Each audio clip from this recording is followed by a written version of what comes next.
Oi, meus amados irmãos, a paz do Senhor sobre a vida de vocês. Estou morrendo de saudade de vocês. A gente fica longe da nossa amada igreja e a gente sente uma falta muito grande, né? Eu falei, a distância nos mostra o tanto que a gente ama mais ainda, né? Que a paz do Senhor esteja na vida de vocês, no coração de vocês, e que diante de toda essa pandemia que está acontecendo, que nós podemos ter a firmeza, né? E temos a fé, a convicção que o nosso Deus está com todo o seu povo, aquele que o ama, aquele povo que o adore. Nós esperamos sempre pela bondade, pelo amor do Senhor, né? Que Deus abençoe a vida de vocês. Graças a Deus que eu posso abraçá-los, né, virtualmente, né, mandando um beijo.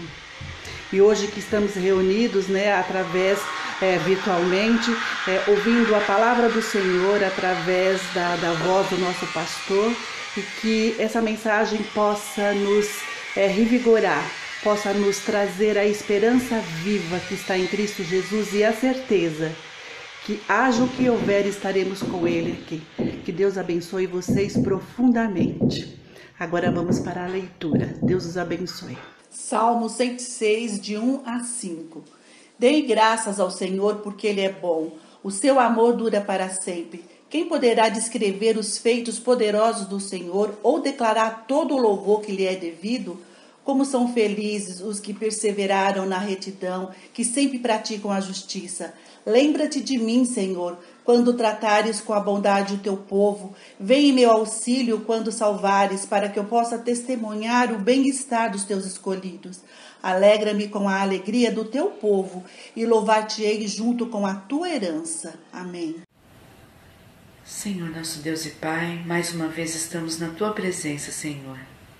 Estamos aqui diante de Ti nessa manhã de domingo para declarar, Pai, que o Senhor é o único em nossas vidas. Queremos adorar-Te, Pai, agradecer-Te pela semana que nos deste, Senhor. Muito obrigado por estar conosco, obrigado porque está nos nossos lares, obrigado por nos guardar, nos proteger, Senhor. É gratidão que nós temos a Ti e queremos adorar-Te agora, Senhor. Que o Senhor possa abençoar o nosso culto que estaremos ouvindo. Que a Tua palavra, Pai, venha fazer diferença em nossas vidas, Senhor. Que cada palavra que escutarmos hoje venha transformar os nossos corações. Que possamos sim, Pai, estar mais próximos de Ti, cada dia mais.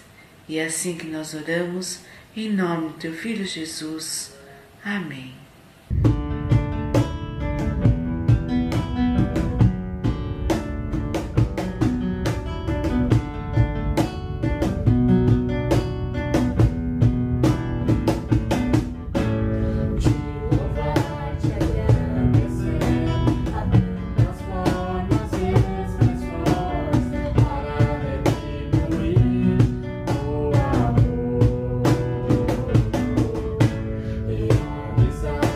Sou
e coloco, Pai, diante de Ti, Senhor, para reconhecer, Senhor, o quão somos pecadores, Senhor.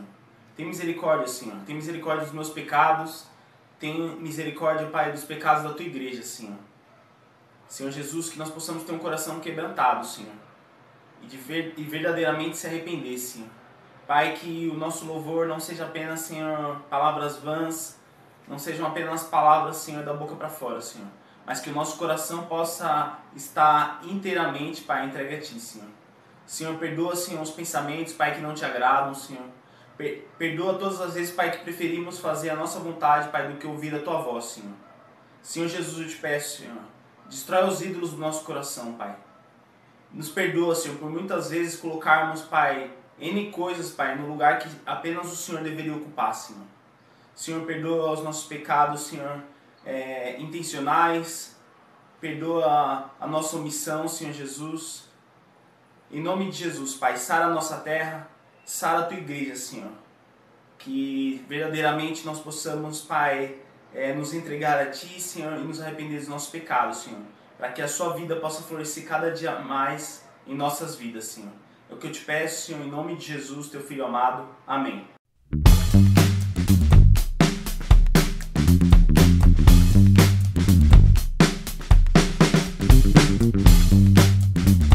Oi! Mãe, você é especial. Mãe, você é incrível. Mãe, você é guerreira. Mãe, obrigado pelo teu amor, por ser quem você é, batalhadora, guerreira, por nos criar, nos educar, por mostrar o caminho de Deus por nós. A gente só tem que te agradecer.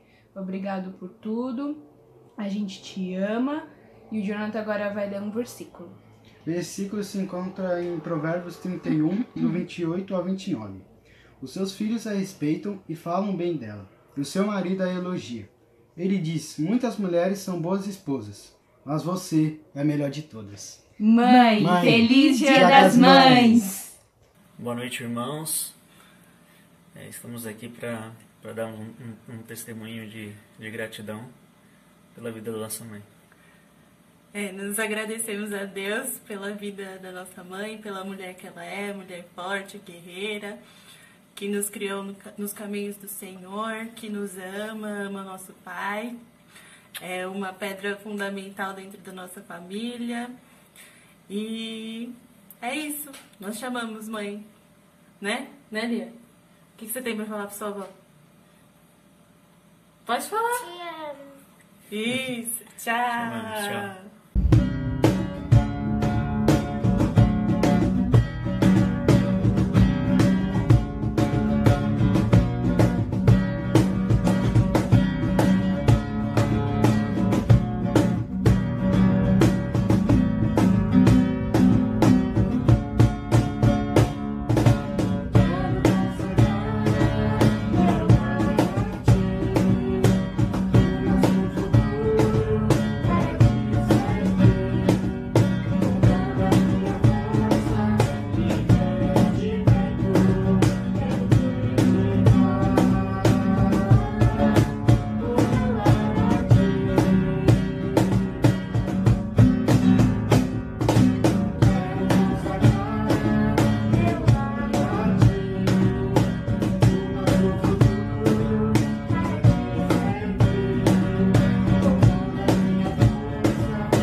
irmãos, nós queremos saudar a todos em Cristo Jesus, nosso Senhor, pedindo que Deus te abençoe através desse culto que nós queremos prestar ao Senhor e também ser fonte de edificação, de esperança e fé em Jesus Cristo, nosso Senhor. Vamos orar pedindo que o Senhor nos abençoe e nos dê da sua companhia nesse momento de culto que nós queremos dar como gratidão ao nosso Senhor. Vamos orar. Pai amado, nós te agradecemos, ó Deus, pela oportunidade que o Senhor concede de estarmos reunidos em Teu nome santo.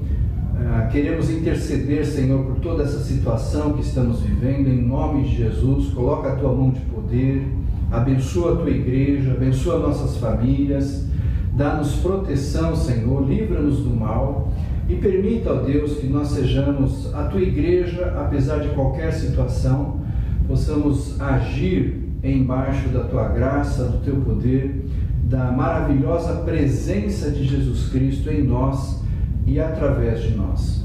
Senhor, abençoa este culto, abençoa a ministração da palavra, que nós possamos em Cristo Jesus pedir que o Senhor fale conosco, nos abençoe, nos edifique, construindo as nossas vidas sobre esta rocha firme e forte que é o nosso Senhor e Salvador Jesus Cristo.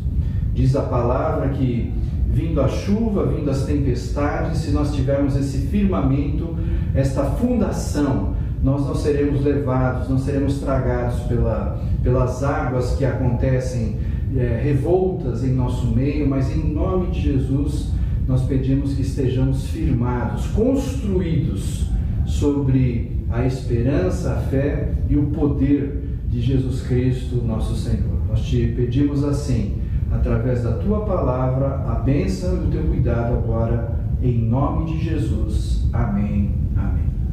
Eu quero convidá-los, irmãos, à leitura da palavra de Deus, texto base de nossa mensagem, que se encontra no Evangelho de Lucas, capítulo 21.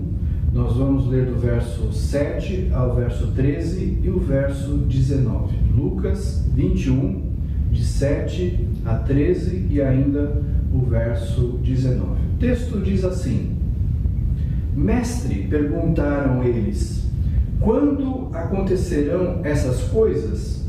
E qual será o sinal de que elas estão prestes a acontecer? Ele respondeu: Cuidado para não serem enganados, pois muitos virão em meu nome, dizendo, sou eu, e o tempo está próximo, não o sigam. Quando ouvirem falar de guerras e rebeliões, não tenham medo. É necessário que primeiro aconteçam essas coisas, mas o fim não virá imediatamente. Então lhes disse, nação se levantará contra nação, reino contra reino, haverá grandes terremotos, fomes e pestes em vários lugares, e acontecimentos terríveis e grandes sinais provenientes do céu. Mas antes de tudo isso, prenderão e perseguirão vocês. Então os entregarão às sinagogas e prisões, e vocês serão levados à presença de reis e governadores. Tudo por causa do meu nome. Será para vocês uma oportunidade de dar testemunho. Verso 19, perseverando que vocês obterão a vida.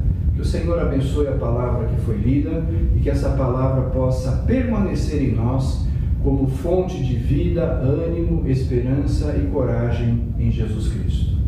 Irmãos, nós estamos iniciando o mês de maio, o mês da família, e é um mês de reflexão, principalmente nesse contexto que nós estamos vivendo.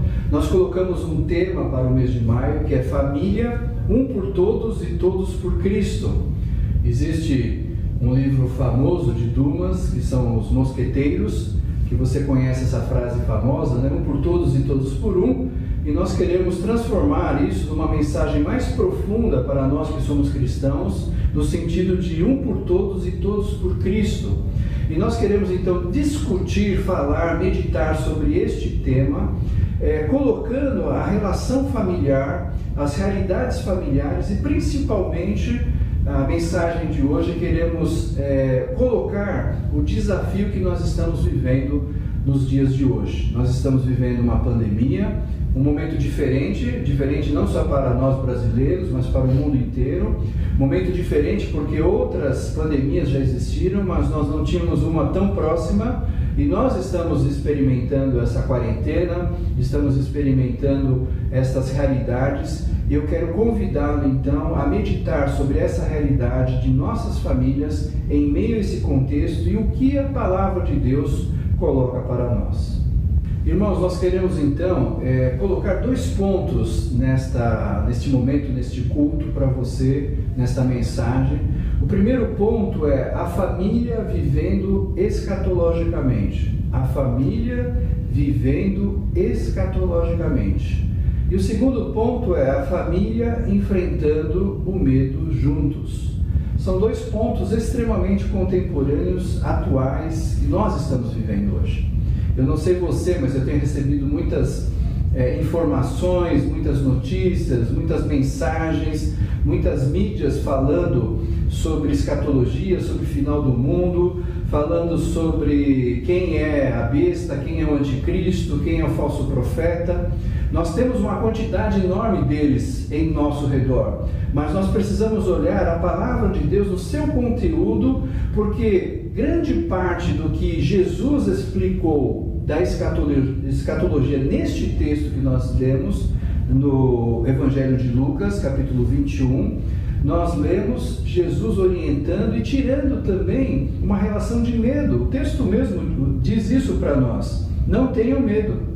Jesus está dizendo nesse contexto escatológico que eles não deveriam ter medo, mas o medo fazia parte da realidade deles e também faz parte da nossa realidade.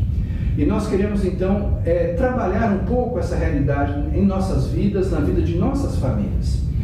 O que eu quero dizer a você quando nós devemos viver escatologicamente? O medo gera o desejo de saber quem são os personagens, como são as situações que vão acontecer. E isso é uma realidade. Nós recebemos mensagens dizendo que aqui aparece o 666, ali aparece o falso profeta, ali aparece isso. É muito comum em épocas quando há medo,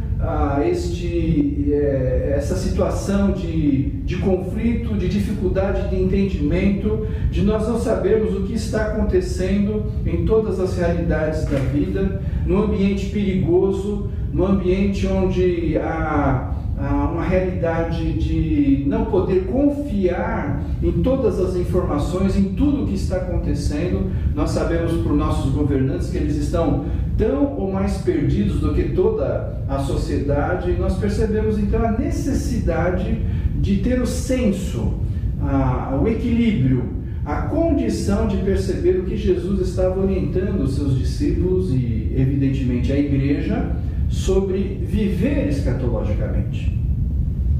A primeira coisa que nós olhamos para a igreja em Atos e depois nas outras cartas que falam da igreja, nós percebemos um ardente amor a Jesus Cristo. A igreja ama Jesus. Eu não sei você, mas quando eu estava no campo missionário, quando você está distante de pessoas, e quando você tem pessoas amadas e queridas e você se aproxima delas, alguém que tem um parente que mora fora, alguém que tem um familiar que mora distante, e quando você percebe que esta pessoa comenta com você: olha, meu filho está voltando, meu pai está vindo, você percebe a alegria do coração, o brilho no olhar desta pessoa comentando com você desta intenção, ou acontecendo com a gente mesmo. E esse é um fato que acontecia com a igreja. A igreja tinha um profundo amor por Jesus Cristo e desejava que ele voltasse logo. Então, a escatologia vivida pela igreja primitiva era uma escatologia vivida no amor do retorno do Senhor Jesus. E eu creio que quando a escatologia é marcada por medo de morrer, medo de não saber enfrentar a situação, medo de não entender toda a realidade, medo das nossas deficiências e dificuldades, nós começamos então a querer ter certezas. E isso é muito comum. Os próprios discípulos estavam temerosos, estavam com medo e perguntaram para Jesus: quando é que isso vai acontecer? E Jesus falou: olha, vai acontecer uma série de coisas, mas ainda não é o fim. Vai ter rumores de guerras, vai ter tremores, terremotos e pestes. Pandemias são pestes. A Bíblia mostra com clareza de que este elemento que nós estamos vivendo, esta fase que nós estamos vivendo na história, não é o elemento escatológico marcante para dizer: então Jesus vai voltar amanhã, Jesus já está aqui. Jesus pode voltar em qualquer momento. E Jesus, quando você lê Atos capítulo 2 e capítulo 1, Jesus mostra à igreja que não compete aos discípulos saberem quais são os tempos que estão propostos pelo Pai, e por isso então não é função e não é finalidade da igreja buscar o conhecimento desses personagens escatológicos. Inclusive a escatologia não era um assunto presente nesse sentido que nós temos na teologia mais contemporânea, de querer saber detalhes do Apocalipse, do livro de Daniel, dos profetas. Há um grande rumor, uma grande ênfase de muitos livros, de muitas pessoas, de grupos religiosos, querendo mostrar atividades escatológicas, mas a Bíblia é muito clara, Jesus é muito claro, que mostra, como nós podemos ver no próprio Apocalipse, que Apocalipse começa Jesus orientando, exortando, colocando padrões para a igreja, e você percebe que ele é aquele que está à porta e bate, ele é aquele que quer a igreja santa e bendita, uma igreja que busca, uma igreja com intimidade, uma igreja que tem um padrão e uma perspectiva pessoal de Jesus e deseja tê-lo com clareza perto dele. Por isso, a igreja tinha uma palavra que era muito usada, inclusive como cumprimento, que era Maranata. O Senhor vem, o Senhor está às portas. Há um desejo da igreja se cumprimentar, celebrar uns com os outros. Maranata. Maranata é um cumprimento da igreja, não é Shalom, como muitos usam, né? Nessa simbologia judaica que muitos trazem para a igreja cristã hoje, Shalom não é, mas Maranata é. Então, quando eu digo Jesus Cristo vem, é um cumprimento de alegria para dizer ao meu irmão, tenha força, tenha esperança, tenha fé, tenha postura, tenha coragem para saber que o Senhor vem. E eu não sei quando ele vem, mas eu devo ter uma vida escatológica, no sentido de que esteja eu e minha família preparados para o retorno do Senhor. Nesse desejo é o que nós temos colocado nesse texto de Lucas capítulo 21. Não há nenhum problema de querer informações da Bíblia, mas às vezes nós queremos informações que não estão na Bíblia. Jesus está dizendo: olha, vai acontecer muitas coisas horríveis, coisas difíceis, coisas que não são fáceis de enfrentar, mas ainda assim não é a relação da minha volta. E é interessante que Jesus atrela, liga, relaciona a sua volta, dizendo que a igreja vai ser perseguida, que a igreja vai ser um testemunho vivo da sua presença e que a igreja estará pregando o Evangelho para todos em todo lugar. Essa é a realidade que Jesus liga, atrela com a sua volta. Uma igreja que deseja, uma igreja que busca, uma igreja que realiza a pregação do Evangelho, é uma igreja que tem sintonia, comunhão com a natureza do Senhor e, portanto, tem intimidade com Deus para saber, como o próprio Cristo diz: vocês não precisam se preocupar com isso, porque vocês não sabem os sinais dos tempos, a árvore que cresce, os frutos que se dão. Então, quando nós vemos os frutos do reino de Deus, quando nós vemos a presença dos frutos da igreja, quando nós percebemos a presença de Deus falando com a sua igreja, nós estamos escatologicamente preparados para a sua vinda. Então, irmãos, A lição que a igreja primitiva nos ensina é que eles não tinham uma discussão como é mais do século XIX, século XX, uma discussão teológica sobre os elementos e personagens da Bíblia, nesse sentido de final, de tempos finais, mas a escatologia durante dezenas e dezenas de anos é uma escatologia de perceber as promessas de Deus, de confiar em Deus, de ter intimidade com Deus e um amor tão intenso por Jesus que o espera sempre. Eis que eu não demoro, diz o Senhor, eis que eu estou à porta, eis que eu estou próximo. Assim como alguém que espera o Senhor bater na porta, porque está preparado para a sua vinda. O medo não nos prepara para a vinda de Cristo, mas a fé, a esperança e a intimidade com o Senhor nos prepara para a vinda de Jesus Cristo. Porque nós estamos ansiando, estamos desejando, estamos buscando a presença do Senhor. A Bíblia diz que a natureza geme buscando a presença do Senhor. A palavra de Deus diz que a igreja deseja esse retorno, porque é o ápice, é o apogeu, é a consumação, é a vitória que o crente busca, de saber que em Cristo verdadeiramente nós somos mais do que vencedores, porque é uma vitória plena, eterna, pronta para ser realizada em Cristo Jesus. O que nós vamos passar, a Bíblia diz, muitas dificuldades. Existem aqueles que são pré, pós, amilenistas, né? A igreja vai passar, não vai passar? Independente se a igreja vai passar pela grande tribulação, como diz o Apocalipse, a igreja vai passar por provações e dificuldades que estão no presente século, no momento que nós vivemos. Há uma batalha espiritual acontecendo. Em vários países nós temos aí um problema com missões por causa da pandemia. Vários lugares há um colapso missionário, porque não está chegando recursos, não há possibilidades de melhora, há dificuldades em vários países e muita coisa acontecendo, você deve estar acompanhando nas notícias, e isso interfere diretamente na pregação do Evangelho, na obra missionária, na obra da igreja. Por isso nós devemos orar não só pelo nosso bem, não só pelo bem de nossa família, mas pela família da fé.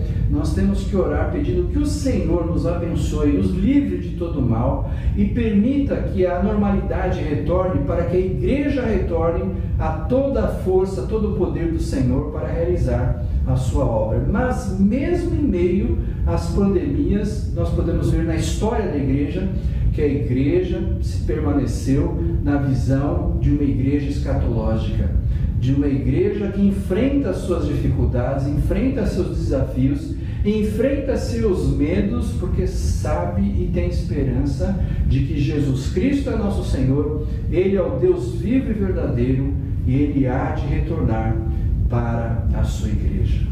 Meu amado irmão, ame a volta de Jesus. E amar a volta de Jesus é esse Maranata, vem Senhor Jesus. Faz tempo que a gente não ouve essa palavra Maranata, não é verdade? Faz tempo porque a gente vai se acostumando a uma situação de uma normalização de vida, onde as coisas vão tirando a confiança em Deus e confiando nos meus próprios recursos, nas minhas próprias capacidades, nas capacidades dos outros, na capacidade da sociedade. E quando vem essas coisas que derrubam todas estas realidades, nós percebemos mais do que nunca que a igreja deve voltar ao seu fundamento, à sua fundação, à sua vida em Jesus Cristo e amar intensamente o retorno e a presença de Jesus. Irmão, viva isso com a sua família.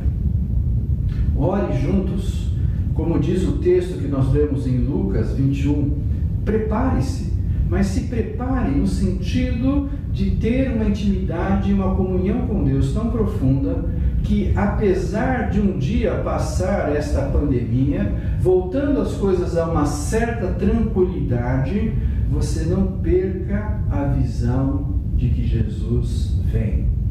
O Senhor vem, o Senhor é poderoso, o Senhor ama a sua igreja e Ele quer retornar como aquele ente querido, como aquele filho, aquele pai, aquele parente, aquela mãe que recebe aquela pessoa querida que há muito tempo não via e tem prazer, tem alegria, tem atitude.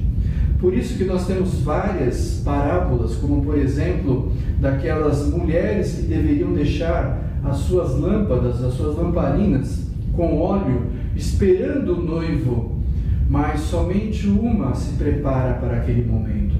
Isso mostra que a tendência da maioria, a tendência do nosso coração, a tendência do nosso pecado, a tendência da religião, a tendência de nós nos acostumarmos a confiar nas nossas competências e nos nossos recursos, vão deixando as nossas lamparinas sem óleo. E nós precisamos verdadeiramente buscar esse óleo em nossas lamparinas. Por isso, meu amado irmão, eu quero encerrar esse primeiro ponto colocando para você que viva com a sua família escatologicamente. Maranata, vem o Senhor. Seja motivo de esperança, de fé, de posicionamento claro na palavra de Deus, sem subterfúgios, sem usarmos elementos que não são bíblicos para fomentar a nossa fé. Nossa fé está centrada no Senhor e Salvador Jesus Cristo. E por isso nós precisamos com clareza, com profundidade, viver esse Maranata, vem Senhor Jesus. Estimule seu esposo, sua esposa, seus filhos, seus pais, estimule seus parentes, estimule a viver Jesus, a ter intimidade com o Senhor, a perceber a riqueza de esperar ardentemente, com alegria, com prazer e com amor, a vinda de nosso Senhor e Salvador Jesus Cristo. Por isso eu quero terminar esse ponto dizendo a você: Maranata, vem Senhor Jesus. O segundo ponto que eu quero ressaltar a você neste culto, nesta pregação, está ligado ao primeiro, que é o medo. Jesus fala para os discípulos nesse contexto escatológico de Lucas capítulo 21, não tenham medo do discurso que Jesus está dando. Por quê? Porque Jesus percebeu que os discípulos estavam com medo. Ter medo não é nenhum problema. Quando nós prendemos as nossas vidas com medo, sim, aí se torna um grave problema. A Bíblia, inclusive, tem duas palavras para falar sobre medo. Um é phobos, que é a palavra grega, que daí vem fobia, é esse medo, essa opressão, esse susto, esse pânico, esse temor, reverência também é usada com essa palavra, mas existe a palavra sebomai, que é temer, é um temor respeitoso, é reverência, é adoração. E é interessante como nós podemos navegar nesses medos, mas entendendo que podemos ter uma fé e confiança no nosso Senhor e Salvador Jesus Cristo. Medo é uma coisa natural de todos nós. Todos nós nascemos e vivemos com uma realidade de medo. O medo faz parte da nossa vida. O medo, inclusive, tem seu aspecto extremamente positivo. Ele é positivo quando serve de aviso. Você percebe que pode correr risco de vida em alguma coisa que você vai fazer, num atravessar de uma rua, e você teve medo e se precaveu, tomou melhores condições, tomou mais cuidado. O medo foi bom, o medo tem seu lado extremamente positivo. O medo pode ajudar a evitar o mal, né? Nós precisamos entender que ele serve de aviso, mas também nos ajuda a evitar o mal. E isso é uma atitude que nós podemos ter diante das realidades às quais nós vivemos. Evitar o mal, consequências que vão trazer coisas negativas, coisas que vão nos tornar errados nas decisões que nós estamos tomando. E o medo também serve para eu entender o temor a Deus. Não é um medo no sentido de ter medo da presença de Deus, de não querer a presença de Deus, mas este temor é o medo de desagradar a quem você ama. Portanto, temor é um medo com amor, né? Quando você dá um presente para alguém que você ama muito, você fica com medo que a pessoa não goste. porque você tem amor àquela pessoa e deseja que ela goste daquele presente. Então isso é um temor. A mesma relação nós temos com Deus. A nossa relação com Deus deve ser uma relação de temor. Eu tenho medo de desagradar a Deus porque eu amo a Deus. Eu tenho medo de não fazer a vontade de Deus porque Deus tem vontades que aconteçam em minha vida. Eu tenho medo de não ter uma vida de santidade porque eu sei que o pecado me separa de Deus. Eu tenho medo de que Deus não cumpra todas as suas promessas em minha vida, porque eu acabo não ouvindo a Deus e não entendendo os caminhos e as promessas de Deus para a minha vida. Então esse medo é um temor. Esse temor é bom. Esse temor é extremamente produtivo, importante. E a Bíblia fala várias vezes sobre o temor a Deus, de nós termos esse temer a Deus nesse sentido de um medo que ama, um medo que deseja agradar, um medo que deseja que o outro se realize em nós e nós ficamos satisfeitos, felizes por realizar isso na realidade da qual nós estamos vivendo. Então esse temor é um medo saudável, um medo que traz reverência, que traz a postura de adoração, de saber que Deus é grandioso, maravilhoso e de quanto nós dependemos da sua presença bendita e amorosa. Por isso o Salmo de número 56, verso 3 diz assim: mas eu, quando estiver com medo, confiarei em ti. Então nós podemos depositar os medos que a vida nos coloca, e de um modo muito especial nessa situação que nós estamos vivendo, de não saber o que vai acontecer, não sei o que vai acontecer comigo, com a minha família, com os meus irmãos, eu não sei o que vai acontecer na sociedade, há problemas de saúde através dessa pandemia, há problemas graves acontecendo à sociedade, às pessoas, há um problema sério econômico acontecendo, há uma série de problemas acontecendo e é natural que nós sintamos medo. Por isso, a primeira coisa que eu devo fazer, o marido, a esposa, os filhos, é nós assumirmos o nosso medo. Não há nenhum problema em ter medo. E eu diria que é muito honesto e muito digno quando eu reconheço que em meio a toda essa situação, eu também vivo situações de medo. Mas o que nós podemos perceber é que o medo não pode ser algo que paralisa a nossa vida. O medo não pode ser algo que leva a decisões erradas. 1 Samuel 15, 24 diz assim: pequei, disse Saul, violei a ordem do Senhor e as instruções que você me deu, tive medo dos soldados e lhes atendi. Saul, o grande rei, o grande guerreiro, teve medo e por causa do seu medo tomou decisões erradas. Irmãos, quanto isso é importante, quanto isso é profundo em nossas vidas. Nós não podemos ser dominados pelo medo. Ter o medo como uma natureza humana e fazer dele uma transformação em temor a Deus, isso é uma realidade espiritual extremamente profunda. Mas não podemos ter um medo que paralisa, um medo que leva a decisões erradas, um medo que causa desespero, o medo de ter medo, de tal ponto que nós nos tornemos enfermos espiritualmente em relação às coisas que estão acontecendo. Então a minha palavra pastoral, minha palavra é de ânimo, de encorajamento, de fé, de que você tenha postura diante de Deus, que você busque, como Paulo diz, o Senhor não nos deu espírito de covardia, mas de intrepidez e de coragem. É necessário a igreja mostrar postura nos momentos de crise, é necessário que a igreja mostre realidades espirituais, é necessário que a igreja mostre a grandeza do reino de Deus, mesmo apesar de toda a morte e destruição que está ao nosso redor. Por isso a igreja é chamada a ter uma postura de temor, de vida em Cristo Jesus. Então eu gostaria de dar algumas recomendações, algumas aplicações de tudo que nós temos falado nesses dois pontos que trouxemos a vocês. Primeiro, reconheça a sua fragilidade. Reconheça que somos vulneráveis. Não adianta a gente achar assim, não, eu sou de Deus, então eu posso fazer qualquer coisa, eu estou blindado. Isso não acontece, né? Hoje se usa muito a palavra Deus está no controle de tudo, né? As pessoas esquecem que as pandemias também são controles de outras forças inclusive demoníacas, né? E a gente pensa que é Deus que está por trás de muita coisa que o próprio pecado do ser humano faz. Nós podemos até usar um exemplo de um dono de uma empresa.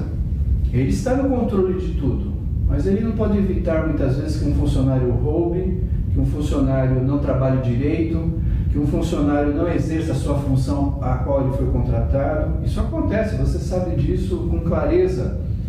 Assim é o mundo. Deus está no controle de tudo, claro, evidente, isso é óbvio, mas nós muitas vezes colocamos a realidade que Deus foi o responsável pelos fatos que aconteceram. E biblicamente não é assim. Nós temos que ter a conduta e a visão que Deus nunca perdeu o controle quando Adão e Eva, por exemplo, pecaram, e nós pecamos também, mas Deus permite que as coisas aconteçam na sua permissibilidade, porque apesar do controle de Deus, Deus não tira as responsabilidades de cada um.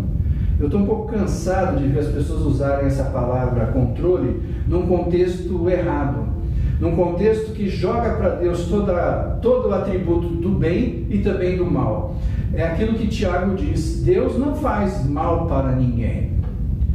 Às vezes você vê a pessoa que construiu uma casa num morro, veio a chuva e caiu, aí entrevista uma pessoa e fala assim: Deus quis assim. Desculpa, mas Deus nunca quis que alguém morresse enterrado através de uma demolição que aconteceu, porque o pecado social meu e de toda a sociedade leva com que as pessoas não tenham uma dignidade de vida, empurra os mais pobres para a pobreza maior, e elas vão viver numa situação caótica e na sua ignorância vão construir em lugares errados, e quando cai, é culpa de Deus? A culpa é minha, a culpa é da sociedade, a culpa é do ser humano pecador. E eu não posso dizer: Deus estava no controle de tudo, Ele matou toda essa gente e quis assim. Não é verdade. Nós precisamos ter mais dignidade espiritual. Nós precisamos ter mais responsabilidade espiritual. Nós precisamos deixar de ser crentes imaturos e crentes muitas vezes mimados, que colocam Deus numa situação a qual não é a realidade. Sabe por quê? Porque tem medo. As pessoas têm medo de saber que elas têm que tomar as suas próprias decisões. E essas decisões podem ser certas ou erradas, dependendo da maneira como ela conduz a sua vida diante de Deus. Deus quer ter o controle de tudo e de todos, mas na realidade que nós vivemos, eu tenho controle sobre minha vida e você também. Quando nós escolhemos vida e quando escolhemos a morte, quando escolhemos santidade, quando escolhemos pecado. Quando Deus disse a Adão e Eva: vocês podem comer de todos os frutos desse lugar, menos dessa árvore, e Deus estava no controle de toda a situação, mas Ele permitiu que houvesse um descontrole que não foi dele, mas foi decisão minha e sua, através de Adão e Eva. Por isso, amados, nós precisamos conviver com uma realidade de medo. E o medo nos conduz muitas vezes a ter uma visão errada de Deus. O medo nos conduz a ter uma teologia errada de Deus. O medo nos conduz a ter uma forma de pensar errada sobre a realidade. Eu transfiro para os outros as responsabilidades, as quais são minhas. Isso é muito natural, principalmente em época de crise, principalmente em épocas difíceis como nós estamos vivendo. A gente percebe políticos um acusando os outros, médicos dizendo o que um e o outro deveriam fazer, países se acusando, dizendo o que o outro deveria fazer, mas a realidade é: eu que vivo a minha vida e devo tomar decisões junto com minha família, buscando o Senhor em primeiro lugar, buscando o seu reino em primeiro lugar, buscando intimidade com o Senhor e tomar responsavelmente as decisões que eu devo tomar. Por isso, meu amado, não tenha medo, viva na esperança de que o Senhor dá a condição de reconhecer a nossa fragilidade, somos vulneráveis, mas o Senhor permite que nós enfrentemos os nossos medos com a sua presença. Eu gostaria de deixar nesse ponto, reconheça a sua fragilidade, o texto de 2 Coríntios 12, verso 9. Porque o meu poder se aperfeiçoa na fraqueza. De boa vontade, pois mais me gloriarei nas fraquezas, para que sobre mim repouse o poder de Cristo. Paulo percebeu que ele era fraco, ainda que fosse um homem extremamente competente, um homem brilhante, um homem fabuloso, mas ele percebeu que todas as suas competências, inteligências e capacidades não supriam a tudo que ele tinha necessidade de viver e fazer. E por isso ele falava: na minha fraqueza, quando eu sou fraco, quando eu percebo a necessidade de ser humilde, de reconhecer que em mim não subsiste a verdade na sua plenitude, eu necessito ir até o Senhor e buscar nele força e poder. Por isso Paulo então diz que sobre mim repousa o poder de Cristo. Quando eu me sinto fraco, eu busco o poder do Senhor. Quando eu me sinto forte, eu me basto. Eu não tenho necessidade de ninguém e de mais nada. Eu me basto. Eu não preciso da minha família, eu me basto. Eu não preciso de Deus, eu me basto. Mas quando nós vemos as nossas dificuldades e a nossa fraqueza, eu diria que o tempo que nós estamos vivendo é um tempo que mostra a fraqueza do ser humano, que apesar de toda a sua tecnologia, apesar de todo o seu avanço, de toda a sua capacidade, às vezes nós percebemos o quão frágil e vulnerável nós somos. Então permita a sua vida e a minha ter a mesma atitude de Paulo. Senhor, nas fraquezas e dificuldades eu vejo quão necessário é eu me apropriar do poder de Deus em minha vida. A segunda aplicação que eu quero colocar para você é confiar em Deus plenamente. Porque a nossa fé vacila, o medo nos leva a direcionar a nossa fé, a nossa esperança em várias direções, às vezes em nenhuma. E por isso nós precisamos ter uma confiança plena em Deus, buscando na palavra do Senhor o ânimo, o refúgio bem presente. E eu quero, nesse ponto de confiar no Senhor, deixar o texto de Hebreus 13:8. Jesus Cristo é o mesmo ontem, hoje e eternamente. Jesus Cristo é o mesmo ontem, hoje e eternamente. Eu devo fazer a minha parte. Eu tenho a minha responsabilidade. Deus não retira de nós nossos compromissos e decisões. Por isso, eu me precaver, eu tomar os cuidados nessa pandemia é fundamental. Mas eu devo confiar e descansar de que o Senhor está cuidando e orientando a minha vida em tudo o que eu devo fazer em Cristo Jesus. Ele é o mesmo, ontem, hoje e sempre será. Jesus falou para os seus discípulos: não temam, não tenham medo, eu vou estar com vocês. Jesus fala isso para mim e para você hoje: não temam, eu vou estar com vocês. Se aproprie dessa verdade, confie no Senhor e busque a confiança de saber que Deus está totalmente comprometido em cuidar muito bem de sua igreja. O terceiro ponto que eu quero que você aplique na sua vida através dessa mensagem é a palavra de Deus. A palavra de Deus é norte, a palavra de Deus é esta presença como âncora, como firmamento que nos fortalece nesses momentos de crise. E voltar-se à palavra de Deus é fundamental. Hoje nós temos muitas mensagens, muitas notícias, muita gente falando, muitas mídias, né? Hoje as pessoas estão tão enfermas que a toda hora elas precisam estar nas suas mídias, nas suas redes sociais, mandando mensagens, porque há um anseio, há uma ansiedade no seu coração, e nós precisamos convidar aos nossos familiares a irem à palavra de Deus.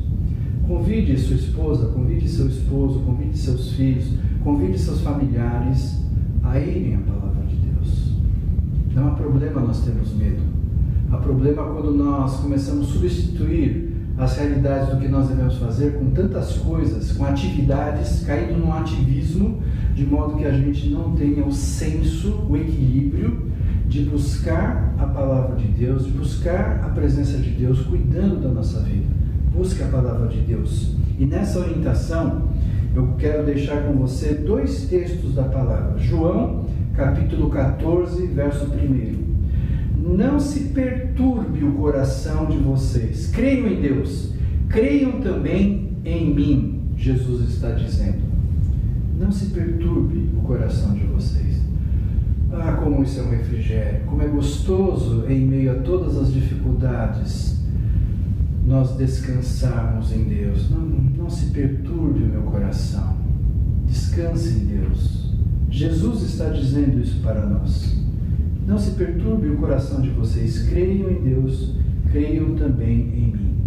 O segundo texto desta aplicação de buscar força na palavra de Deus está no profeta Isaías 41:10. Isaías 41:10. Não temas, porque eu sou contigo. Não te assombres, porque eu sou teu Deus. Eu te esforço, eu te ajudo, te sustento com a destra da minha justiça. Que palavra bendita, que palavra maravilhosa do profeta Isaías para nós. Isaías 41:10. Não temas, eu estou com você em todo momento, eu estou te ajudando, eu estou te fortalecendo, eu encho o teu coração de esperança e fé, para que você possa atravessar esse momento difícil na sua vida, na vida de sua família. Descanse no Senhor, busque a palavra de Deus como meio, como modo para dar este alimento espiritual nesse momento de tanta falta de orientação e de visão clara da nossa realidade como nós temos vivido. O próximo ponto que eu quero colocar para você, o ponto 4, é oração. Oração é falar com Deus. Se há algo que incomoda a minha vida, se há um medo, eu não posso guardar o medo lá dentro. As pessoas guardam o medo dentro de si. Coloca o seu medo para fora, coloca o seu medo diante de Deus. Senhor, eu estou com medo. Seja honesto com você mesmo, seja honesto com Deus. Fale do seu medo. As pessoas falam muitas vezes várias coisas para não falar o direto, o comum, o ponto central. Eu estou com medo. É natural ter medo. Mas a Bíblia nos ensina que a oração é um modo de eu levar os meus medos, minha ansiedade, meu anseio diante de Deus. E eu quero convidar que você fale isso com Deus. Não precisa ser um momento especificamente fechado, né? Hora marcada, alguma coisa assim. Você tem suas orações nesse sentido e o faz bem quando faz numa visão comunitária, como nós fazemos ao meio-dia, quando fazemos as reuniões de terça-feira e outros motivos de oração que aparecem no nosso grupo. Isso é extremamente comunitário. Mas, como Jesus diz, vai no teu quarto em silêncio, sozinho, e fala com Deus. Abre teu coração, chora com o Senhor. Fala assim: eu estou com medo, eu tenho dificuldade de entender, de aceitar, eu tenho dificuldade de entender as realidades, eu tenho dificuldade de saber o que vai acontecer com a minha vida. Eu tenho medo de morrer, eu tenho medo de viver, eu tenho medo do que vai acontecer, eu tenho medo do que não vai acontecer, então eu tenho medos, eu preciso colocar isso diante de Deus. Filipenses capítulo 4, versos 6 e 7 diz: não andem ansiosos por coisa alguma, mas em tudo, pela oração e súplicas e com ações de graças, apresentem seus pedidos a Deus. E a paz de Deus, que excede todo entendimento, guardará o coração e a mente de vocês em Cristo Jesus. Filipenses 4, de 6 a 7. Há uma proposta de Paulo para a igreja que também tinha seus temores e seus medos. E Paulo então coloca a oração como uma devoção e um desejo de externar, abrir o coração diante de Deus. Paulo está dizendo: não andem ansiosos, mas em tudo, pela oração, súplicas, apresentem seus pedidos a Deus. E vem uma promessa, vem uma palavra de bênção, vem uma bênção por causa da oração. Qual é a bênção? E a paz de Deus, que excede o entendimento, guardará o coração e a mente de vocês em Cristo Jesus. A oração gera bênção e promessa de Deus em nossa vida. A falta de oração é a falta de uma visão clara de que eu tenho um Deus poderoso que cuida de nós e que em meio a qualquer momento, seja ele de crise e de outras crises que possivelmente você já passava antes dessa pandemia, que isso veio juntar, veio sobrecarregar, e essa sobrecarga é fundamental, que eu lance sobre o Senhor todo o meu anseio, todo o meu desejo, toda a minha dificuldade, todo o meu medo, para que o Senhor me visite. Use a oração como um recurso de bênção, trazendo, como diz o texto de Filipenses, paz e entendimento que guarda a nossa mente em Cristo Jesus. O último ponto de aplicação que eu quero colocar para você é o louvor. Louvor não é só o que eu vou dizer, cantar, mas use o canto como uma ferramenta de bênção na sua vida. Cante louvando ao Senhor, cante bendizendo ao Senhor, cante as músicas que lhe dão prazer em cantar, cante aquilo que está no seu coração, cante os desejos de saber que o Senhor tem cuidado de nós, cante as promessas de Deus, cante cânticos de amor, cantares, é esse cântico de amor que há entre o noivo e a noiva, entre a igreja e Jesus Cristo. Cantemos louvores ao Senhor. Há um ditado popular: quem canta seus males espanta. Espiritualmente, então, nem se diga. Quem canta trata com clareza as maravilhas de Deus em nosso viver. E eu quero então estimular a você: cante. Está com tristeza? Cante. Está com medo? Cante. Está com a fé vacilante, sem esperança? Cante. Está cansado da quarentena? É verdade, não é fácil. Cante.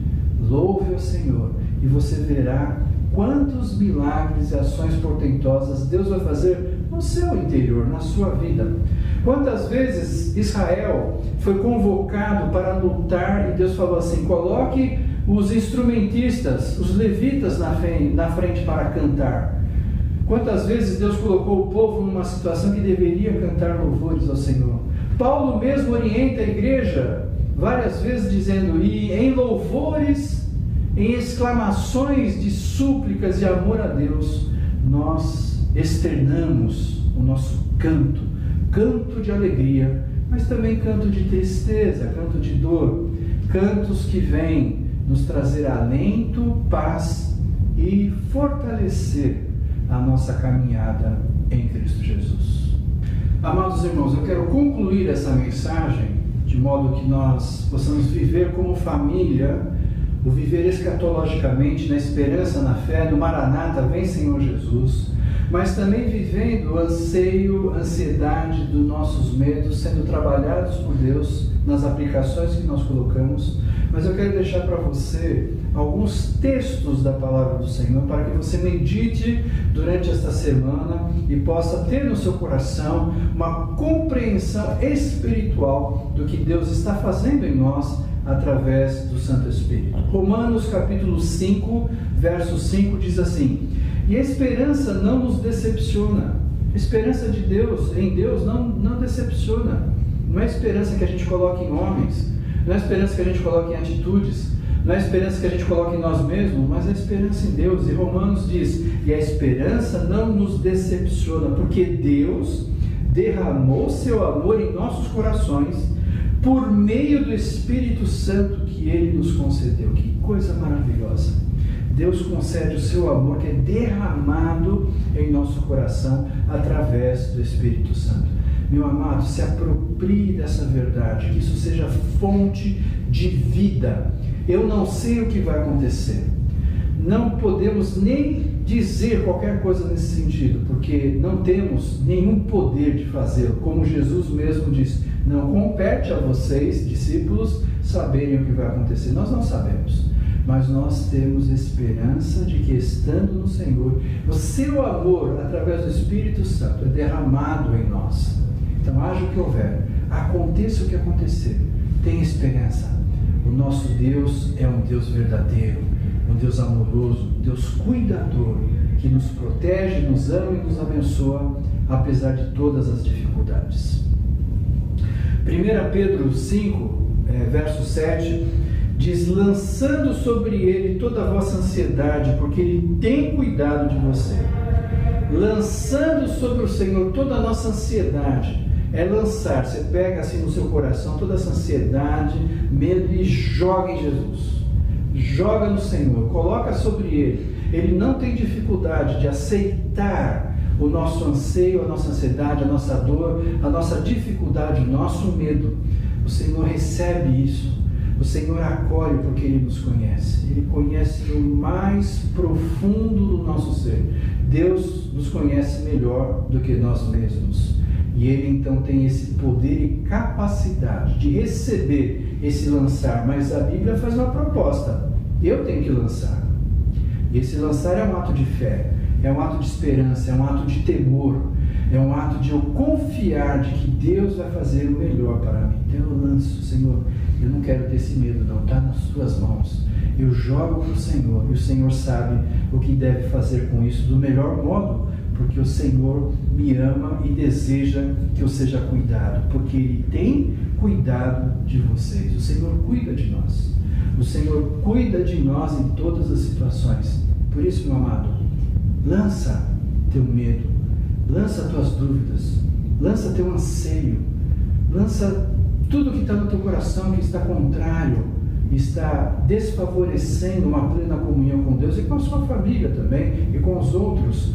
Esses momentos de quarentena mostram várias realidades do nosso ser e isso aflora em cada um.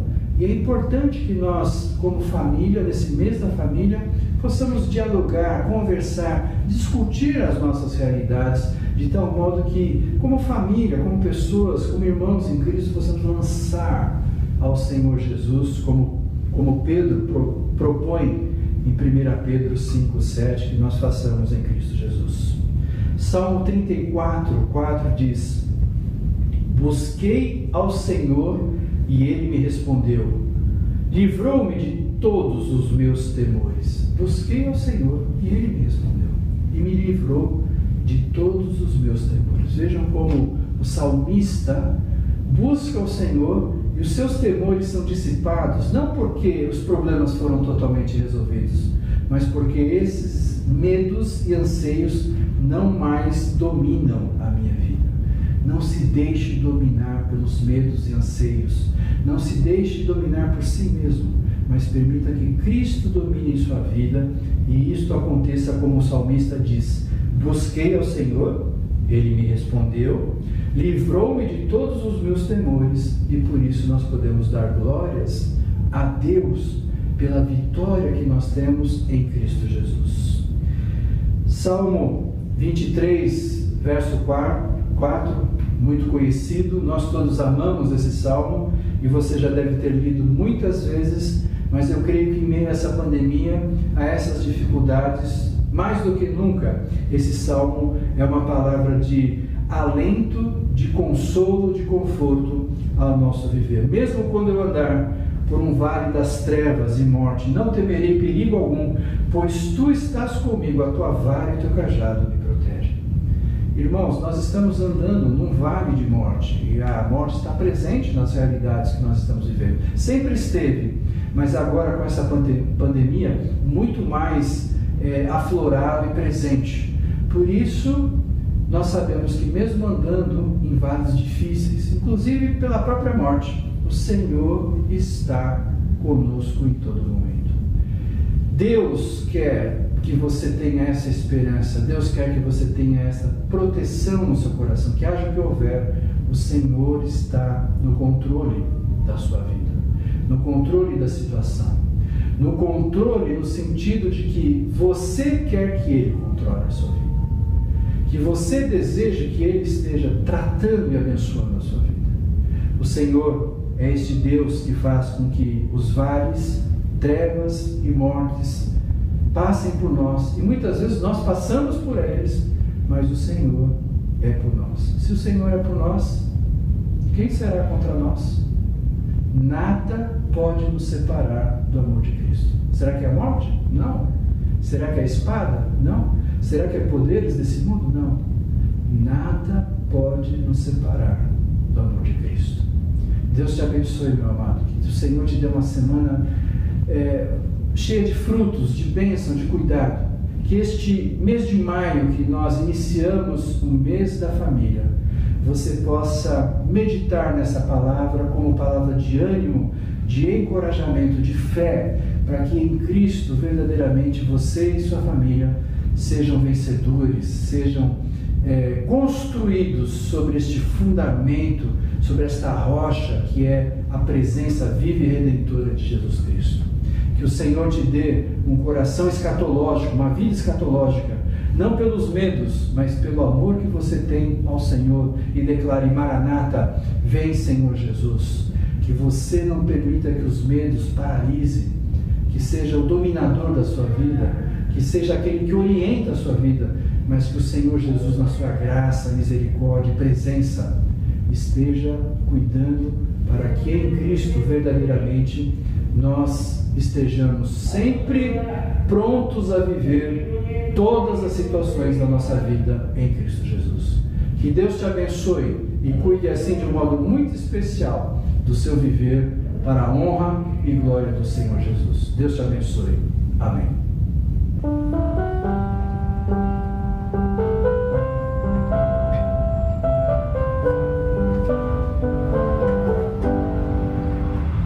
Oh, quão preciosa e rica promessa de Jesus Cristo, celeste Rei, ao que confio na sua graça, diz Ele: nunca te deixarei.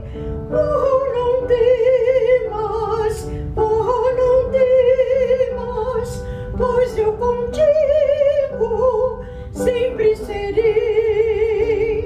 Oh, não temas, oh, não temas, porque eu nunca te deixarei. Dos céus descendo para salvar-te, servo me fiz, a vida entreguei. Não temas, pois, porque bem seguro eu pela mão te conduzirei. Oh, não temas, oh, não temas, pois eu contigo sempre serei. Oh, não temas, oh, não temas, porque eu nunca te deixarei. Para remir-te dei o meu sangue, vem sem demora, pois te chamei, meu para sempre. Tu és agora, nunca sem nunca te deixarei. Oh, não temas, oh, não temas, pois eu contigo sempre serei. Oh, não temas, oh, não temas, porque eu nunca te deixarei.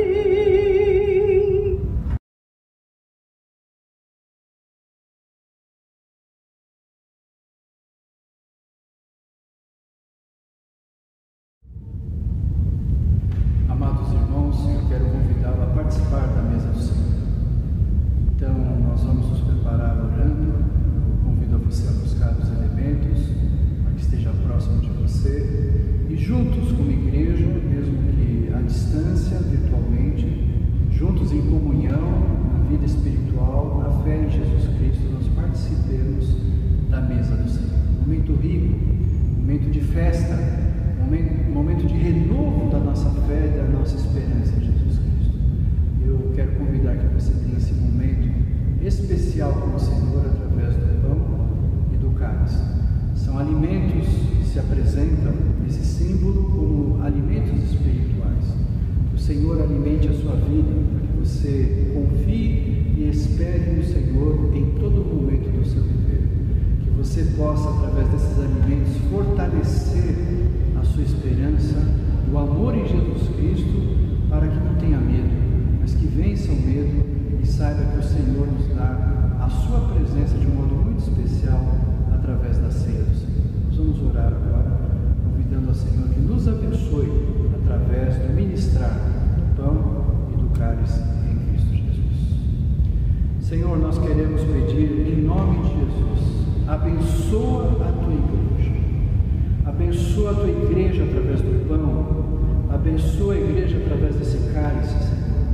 Abençoa a tua igreja no momento que nós queremos também confessar os nossos pecados, declarar que sem ti nada podemos fazer. Nós não temos a mínima capacidade de vencer as nossas deficiências, nossas dificuldades, quanto mais toda esse contexto adverso que nós estamos vivendo. Por isso, Senhor, nós queremos segurar firmes em tuas mãos, sentir de um modo muito especial a presença viva e redentora de Jesus Cristo. Que o Espírito Santo venha iluminar o nosso viver agora, para que o pão e o cálice, esse pão nos alimente, nos fortaleça, que esse cálice nos anime, nos dê da tua presença bendita, e isso seja vida e vitória em Cristo Jesus. Eu convido assim, Senhor, que os meus amados irmãos, em suas casas, junto às suas famílias, possam agora, em nome de Jesus, celebrar a presença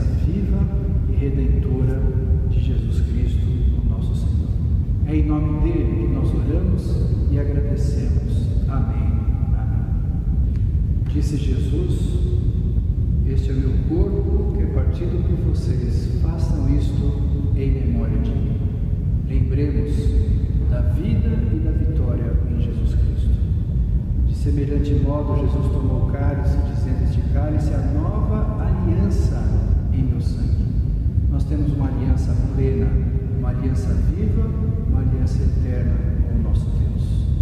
Que celebremos com alegria e prazer a vida, a vitória e a presença de Jesus em nós e entre nós.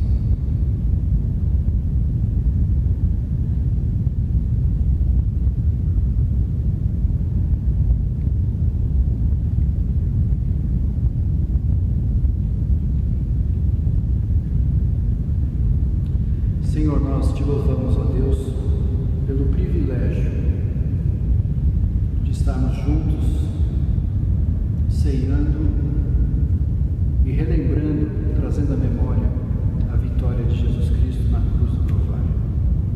E mais do que isso, Senhor, a sua ressurreição. E essa ressurreição que traz uma nova aliança no seu sangue. Somos a tua igreja, somos o teu povo. Dá-nos uma semana, Senhor, repleta da tua presença. Abençoa-nos para que as nossas vidas sejam um louvor à tua glória, Senhor. Dá discernimento, dá sabedoria, dá o bom senso a cada um de nós. Abençoa as nossas famílias em meio a essa quarentena. Abençoa as nossas famílias em meio a essas tempestades e dificuldades. Abençoa a tua igreja para a honra e glória do teu nome. Nós pedimos em Cristo Jesus. Amém.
recebam a bênção. Que a paz de Deus, que excede todo entendimento, guarde o teu coração em Cristo Jesus. E que as bênçãos e as consolações do Espírito Santo estejam sobre você e sobre todo o povo de Deus, agora